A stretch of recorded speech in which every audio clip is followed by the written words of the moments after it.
and you guys should see my screen now.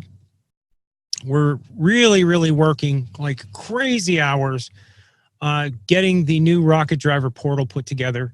A whole bunch of massive upgrade. It's not just a portal. A portal's the tip of an iceberg of upgrades. We're going to be introducing a whole suite of new services. As you know, Rocket Driver's undergoing a major change as a company, major expansion. We're rolling out some really cool new stuff, and it's going to be an optional upgrade for the people that are in the program right now. And I'm not at liberty to get into like the financials of it. I don't know all that stuff. That's not my end of the company, but I am working a lot on development. We're doing a lot of recording, a lot of new videos, tons of new stuff. Really excited about the new services, particularly SEO, and particularly how we've structured this entire upgrade. We've got a whole bunch of new stuff, listing builder. We've got a whole bunch of social media packages that are really incredible. It's actually more like digital advertising. It's very targeted stuff. Of course, website development will remain our mainstay, and it'll remain sort of the core of our business because that's what we've been doing for a long time, and we know it really well. A whole bunch of stuff, reputation management packages, really amazing new stuff for you guys to sell. And I think we're going to have just a ton of sales because I know there's people on this call right now that you guys have clients in the hundreds, right? So, some of you may be even approaching 1,000. I don't know. But with so many clients, you're going to have a lot more ammunition to go out there and make sales with. And the new portal is gorgeous. It really is. We've done a lot of work. Everything has been spruced up. Everything's been changed. And we're using new technology for this. And we're rolling out just tons of new stuff, a brand new dashboard system with single sign-on, where there's a single unified dashboard for all services from the company, so that, if you were to sell somebody multiple services, they'd be able to go and check analytics and look at what's going on with every single service from you. So there won't be any multi-dashboards or any of that messiness that you see out there from some other companies. Really cool. And I think the site's turned out amazing. I was not part of the development of the site, and I'm one of the most critical people here. And when I saw it, I thought it looked fantastic. This is just the back end of it. Just showing off some of the new stuff. And this is the website section I'm looking at right now.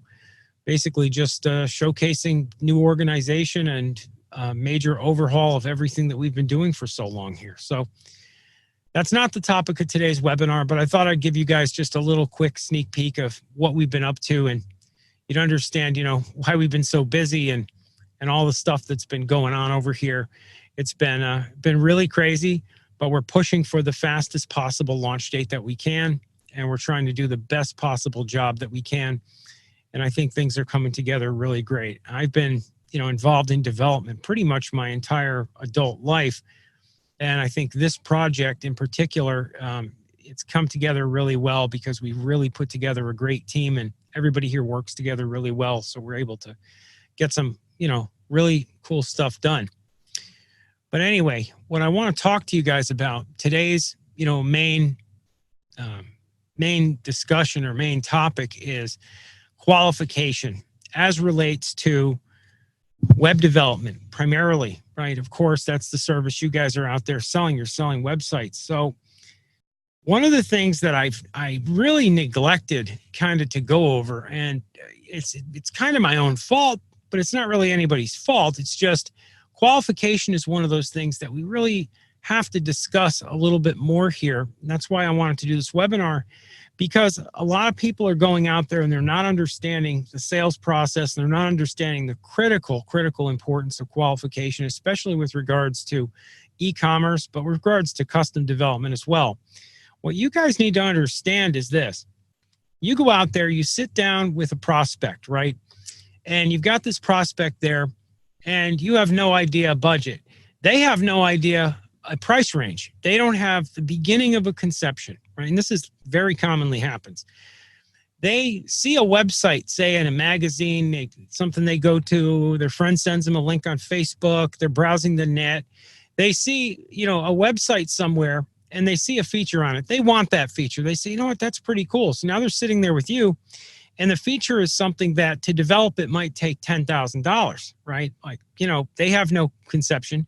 So you sit down with them and you go through, your pitch with this person, and you figure out what they want. You put it to paper.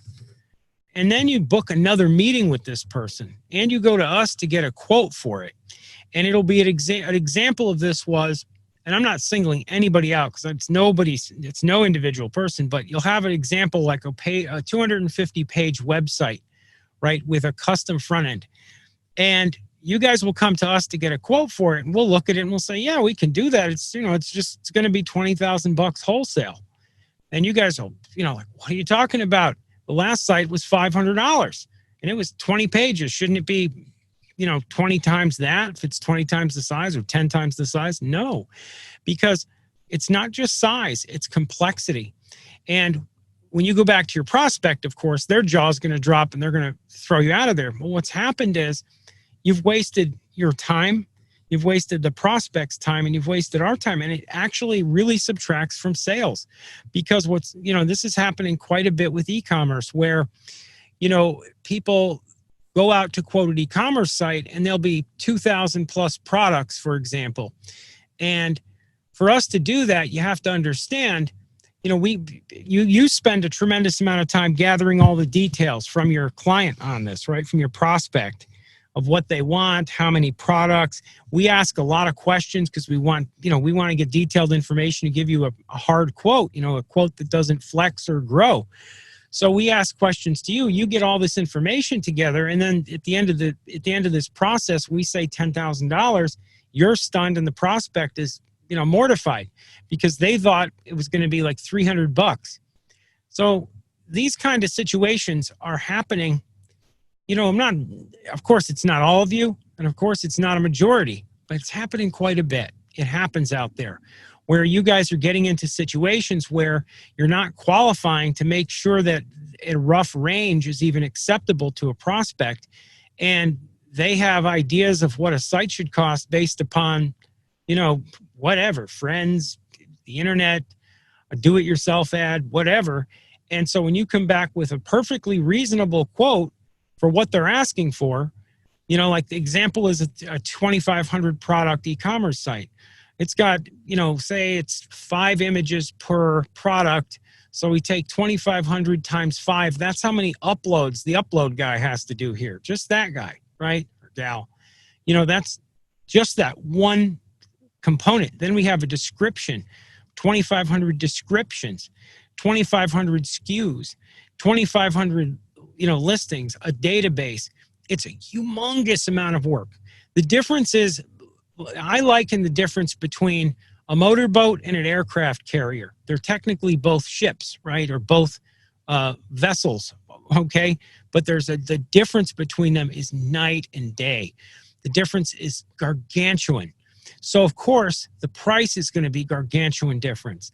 20 pages of products versus 20 pages of a website, the difference can be up to 10 or even 20 times the price, because it's 10 or 20 times the work. And if you haven't sold e-commerce before, you might be stunned by that.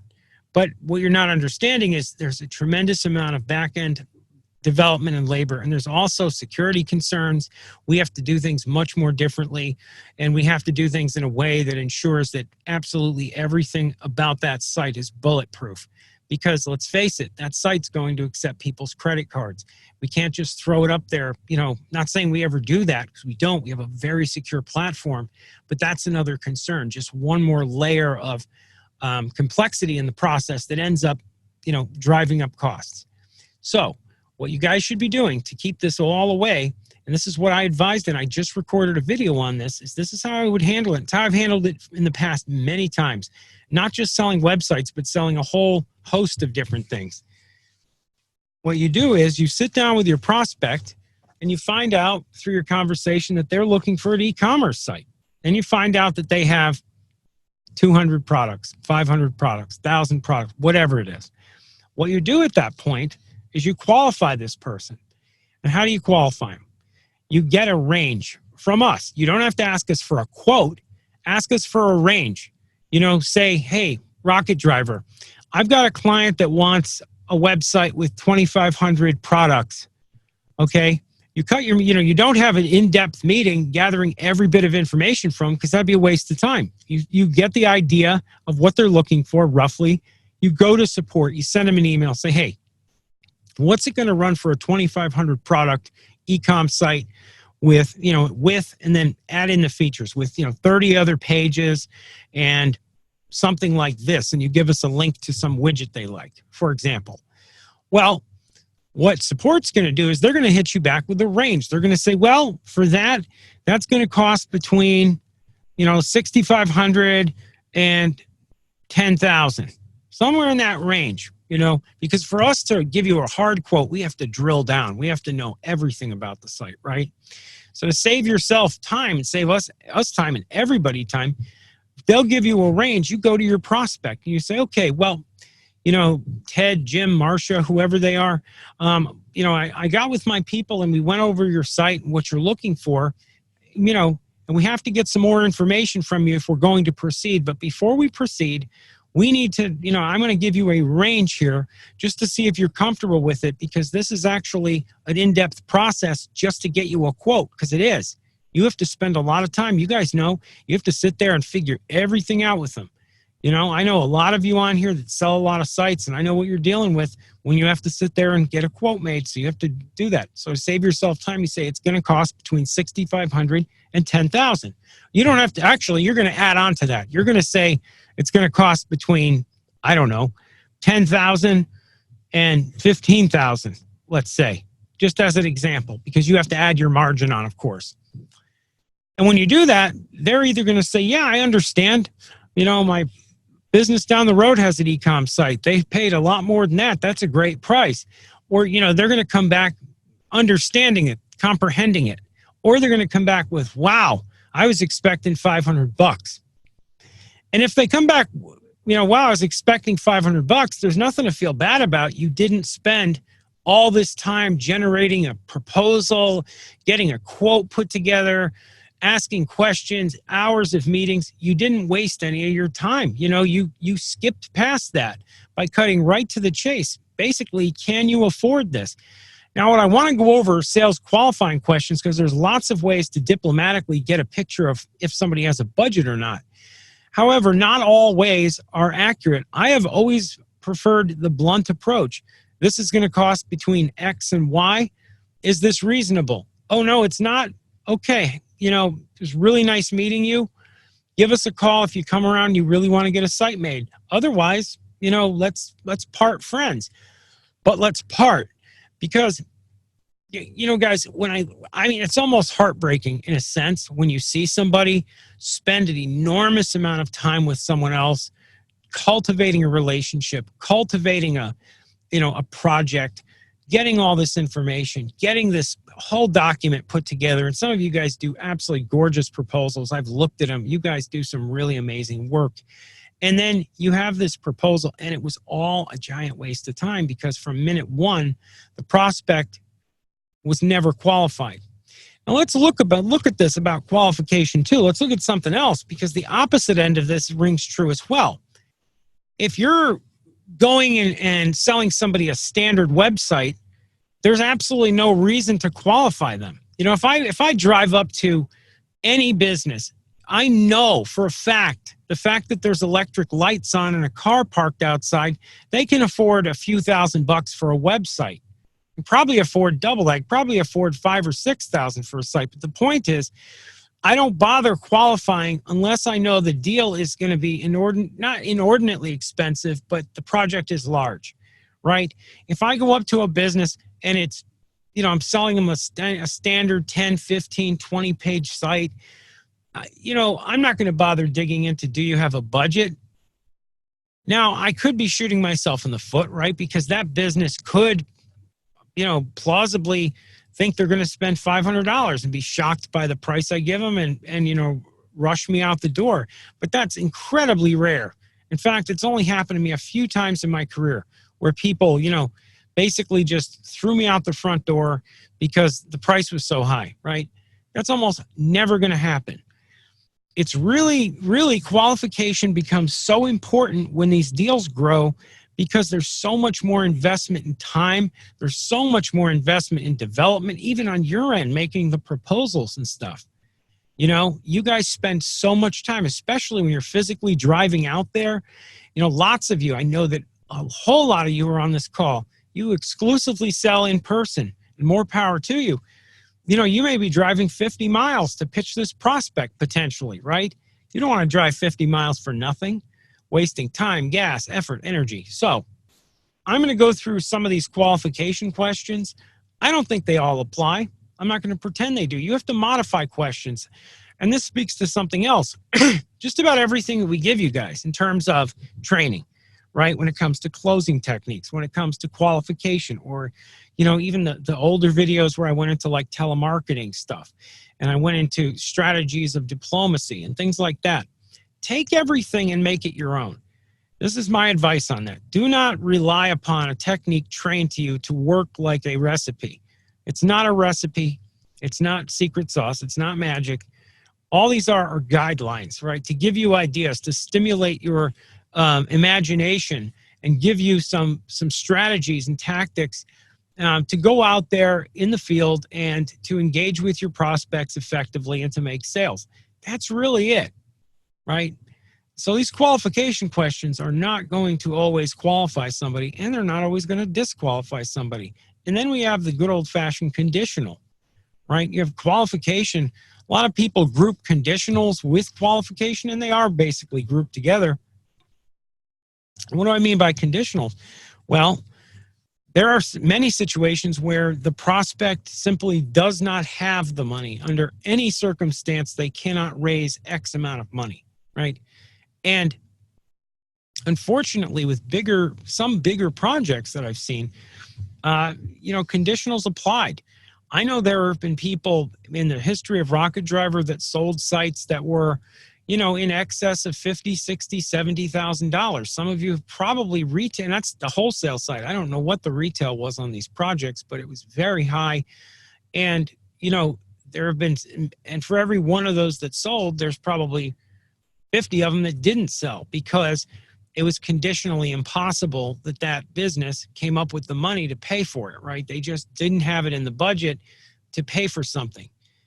Qualification is about more than them not having the money. It's also about them not having the will and being directly averse and to the sales process itself, right? So at least in my mind, I know there's other people who would define it differently, and there's probably a whole bunch of you on here who have different qualification definitions because, you know, for every salesperson who says, I can't sell that person because they're so averse to buying, there's another salesperson that says, yeah, they said they can't afford it, but they can. And they're right a lot of the time. However, we're talking about an aggregated group of people here, and we're working with collectively thousands and thousands and thousands of leads. On balance, a person prepared to drop $500 does not snap around and buy for $12,000 or more. They just don't. They are, you know, they hear that and they are just boom, done. In general, that's been my experience, and that's the case. So without further ado, let's go into some of these qualification questions. And I'd love to hear your feedback, guys, on these, okay? I'd love to hear what you do for qualification.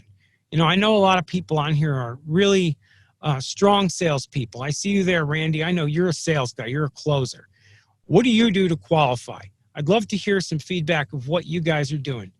James, I see you there. I know you're a closer. What are you doing to qualify? What are you doing when you get in front of a prospect and, you know, you're talking big money sale, custom development? How do you qualify to make sure you're not spending your time, you know, spinning gears? Love to hear it.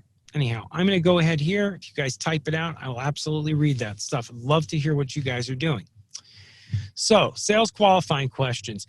What's the business problem you're seeking to fix with this offering? This is pretty self-explanatory as applies to websites, right?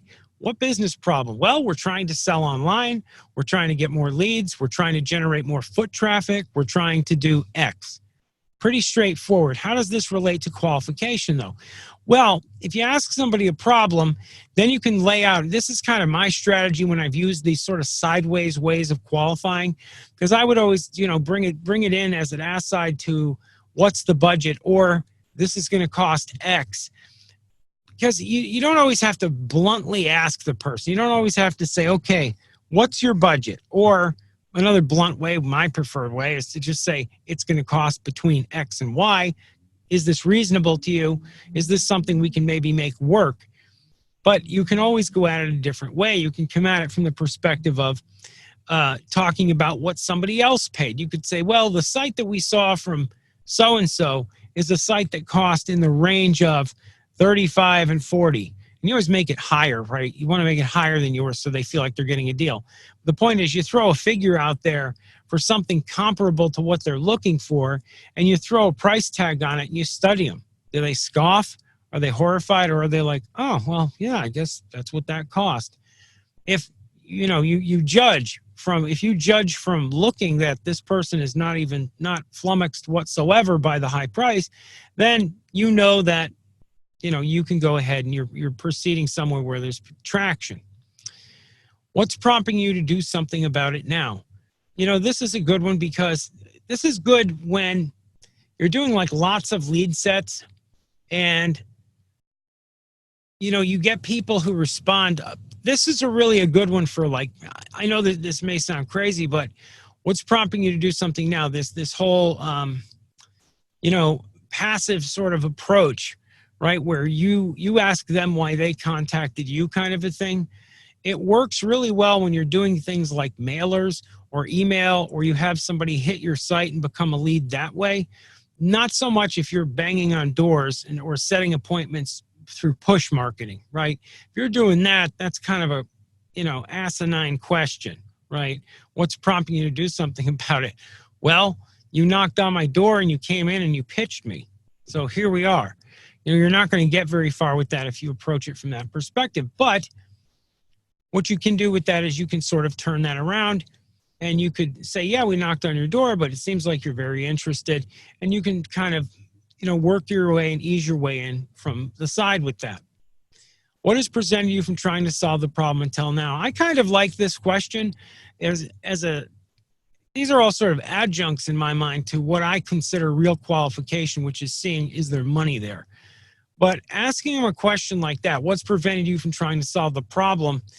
It opens the door to a longer conversation about who the developer is, when the site was built, what their fears, phobias, and paranoias are about development. Also learning about the business itself. Quite often, businesses that have very active management are actually some of your better leads. And I know that some of you can speak to this even better than I can, but in my experience, you go out there to a business and they say, oh, well, we've been just way too busy to tackle the website. Well, that means they were busy doing something else, and that something else probably generated revenue. That's generally the case. So that the person, it's not knowing that they are qualified, but it's certainly a sign that they are. So if they were prevented from doing that, the answer really matters, because you could have that person respond with, oh, we've been too busy. We did a major business expansion. That could be one answer. Another answer could be, I'm just getting over an illness, or, we ran the business on product X until it went belly up, and now we're trying to reconstitute the business, and this is part of it. So you can get affirmative or negative kind of answers when you start asking what's prevented a business from doing, an upgrade. Also, you can always get the old apathetic, we didn't know any better. That's a common answer as well. When it comes to websites, lots of people look at sites and they look at, the work that goes into them. And, of course, it's something they put off. It's like putting off, fixing the gutters or any other kind of maintenance of the business. Viewed fundamentally, if you guys think about it, the website pretty much is something that just needs to be maintained, right? I mean, I think most of you would agree. You maintain the site, right? It's part of the overall ecosystem of the business. So if they're not doing basic maintenance of the site, it can be a bad sign. It really can cut either way. Have you tried to solve this problem in the past? If so, why didn't that solution work? Really good question. I had a client one time, and I'll tell you guys this little story. I go out there, and this business was a metal business. They did fabrication of all kinds of different metal products, everything from like underwater shark cages on up to big pieces of heavy machinery, like metal buckets for dump trucks. It was really an interesting business. And they had an e-commerce site that they must have spent, gosh, I'm going to tell you, at the time, it looked like $100,000 project. It was massive because they manufactured something like, I don't know, 30 or 40,000 products, something like that. So this massive amount of products, massive website, all set up perfect and shut off. And it was shut off because they'd spent all this money building this thing, and they were really weird about, they wouldn't work with outside contractors. Right. In the past, they only wanted to work with people in-house that were under employment by the company because of some rules. And I don't know if it was a union rule or what it was, but they just would not work with anyone outside the business on this. If I came at that project from the outside without having really spent time to get them to open up to me about it, I would have thought the company, you know, because you couldn't see that they had built this, I would have thought this company, you know, just doesn't have a budget. They're not interested in getting e-commerce done. It's just a dry hole. You know, it's a bad investment of my time. But after working with them and learning about their situation, what I learned was, you know, they had this strange policy, and they actually had a massive budget. My job was pretty much to just switch the site on, give it a facelift, switch it on. And in very short order, they had an e-commerce site, all their resellers, they had, you know, vendors, they had a VAR network. And this network all wound up going to the site, using it to purchase all their stock. It drove up tremendously the number of SKUs that their VARs had. And it absolutely turned the company around ultimately. I wasn't there for that, but years later I met with the owner, and he told me that that event really turned everything around because of the ability to quickly communicate new products and just basically bring them into the 21st century. So that was a case where I think it's a good example, because I looked at it from the outside. I see a company that has just a messed up ancient history website and nothing to show for it, but it wasn't true. And then let's see here. What happens if you do nothing about the problem? You know, this one here, this is kind of qualification, but I'm looking for specifically financial qualification. I'm going to skip that because I think that question really doesn't apply too much. Do you have a budget allocated for this project? If not, when do you expect that you will? Very straightforward, very, very much cutting to the point. This is my kind of qualifier, right, guys? That's the kind of qualifier that I think everybody should get comfortable asking. Point 6, do you have a budget? When will you have one? Really simple, really straight, really to the point, and it's going to directly address exactly what's going on. And you can even go and ask this before you ever get a range idea from us. You know, before you get a concept of what the project's going to cost, you can go and simply ask this question. And they're going to come back with, well, you know, got $500.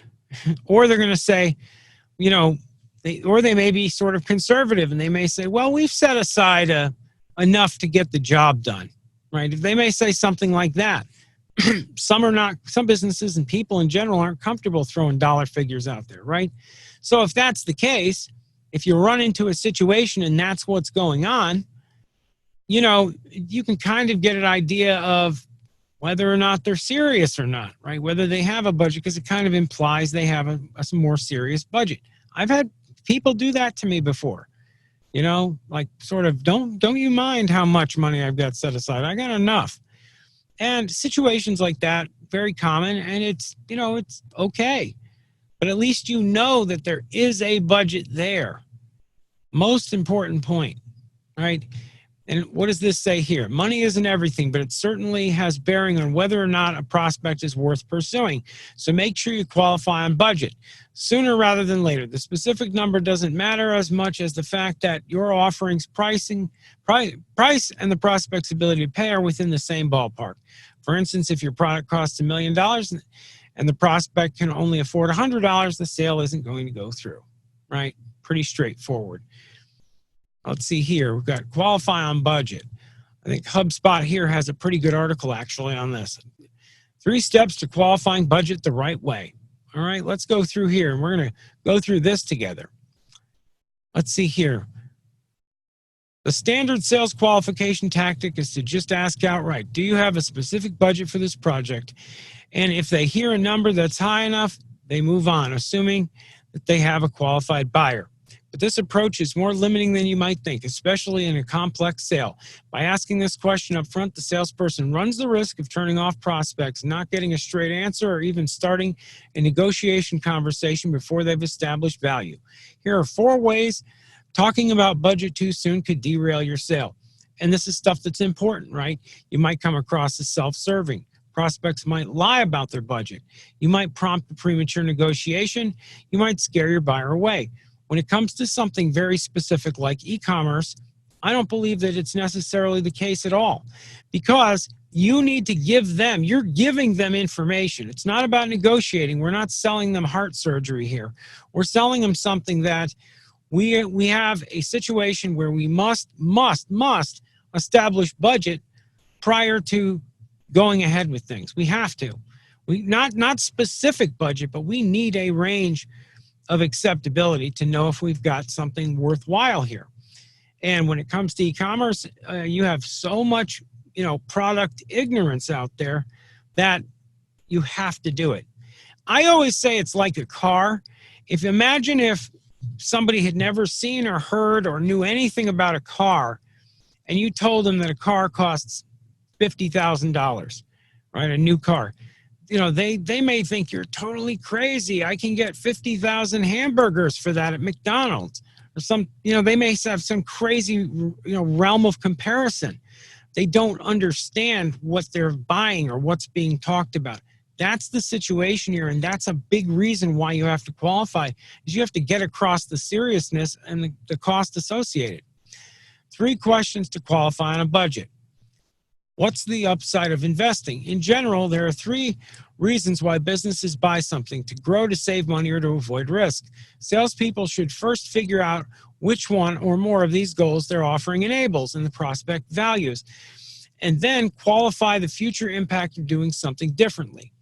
The quantify part is critical. It's great to tell prospects at a high level that your product will help them make or save money, but how much? Since you're in the process of qualifying on budget, you need to talk in real dollars. And this is kind of a good point. When you're selling somebody an e-commerce site, you have to sell them on the fact that it's there to make them money, not cost them money. Let's see here.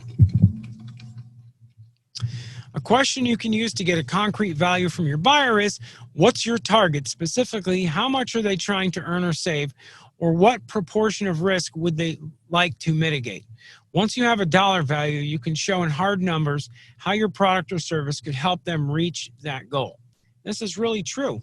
You can show people, you're going to have an e-commerce site, you can go through and give them some hypothetical numbers. You can show them, look, this is here to make you money. This is not here to cost you money. The whole point of this site, the whole point of constructing something like this is to increase and augment your business's ability to sell.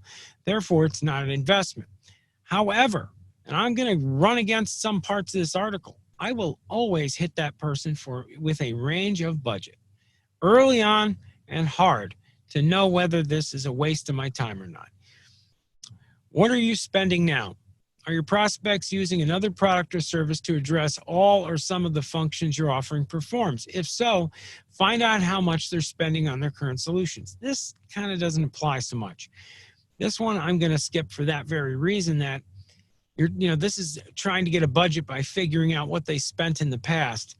With websites, it's all over the place. Sometimes they'll have spent ridiculous amounts. I've seen situations recently within the last year where people spent 10 or 15,000 on a 5-page site years ago. And, that is no barometer of what they're going to spend now, right? If I could help you, would you move forward? At this point, you understand your prospect's goal in the current state and have expressed how you can help them build a better plan to achieve their goals more confidently and quickly. If you and your prospect are still on the same page, and you should be if you've done this right, now is the right time to ask if and how they will make the monetary commitment. This is kind of going in line with these previous, what are they spending? Basically trying to get a monetary commitment out of or get a prospect to commit to some kind of a financial, commitment. I don't know if that's the right way to go with that. But you know what I'm going to do, guys? I'm going to jump back to the qualifiers we had over here and go over them, because that wasn't what I thought it was, to qualify on a budget. How does the budget sign-off process work? This question can uncover additional financial decision makers. Now, this is important. This is like asking them, are you the only financial decision maker? Are you the person that makes the financial decision here about this website? And, a great lead into this is all about talking about the ROI, right? Going into the ROI, going and asking them questions. I always ask questions like, what's your average cash selling price? What's your hottest product or service? How have you guys grown the last 5 years? Have you grown or contracted? Get a picture of this. You can even ask questions. I've sometimes done this. I've asked them if the business has debt. Finding that out can sometimes be very illuminating. If you find out that the business is just mired in debt and they can look like they're doing really well, but then you find out they're mired in debt. Well, they're not doing a cash transaction with you to buy a website, right? If they're mired in debt and there's no ability there, very important thing to ask. The main thing I want to get across to you guys is just to get you thinking along these lines, right? There's lots of ways that you can approach qualification. There's lots of ways that you can go into this process and, figure out if there's a budget there, if there isn't. And you can spend your time, really drilling down and really figuring out precisely what's going on, in terms of budget, in terms of price and timeline and all that. But that's up to you. What I advise is that you go in that direction generally, period, because there's people that don't at all, that just pitch everybody, that are, walking around generating quotes and throwing quotes at every single live body they bounce into, irrespective of whether or not they're a viable prospect or not, even a viable candidate to be a prospect. So that's my main point to you guys. I'm going to wrap up the webinar. It was nice speaking to all of you. I wish you guys all the best. I can't wait to go through and show you guys some of the stuff as we develop it for Rocket Driver, and I'm going to see you next week. Have a good one, guys.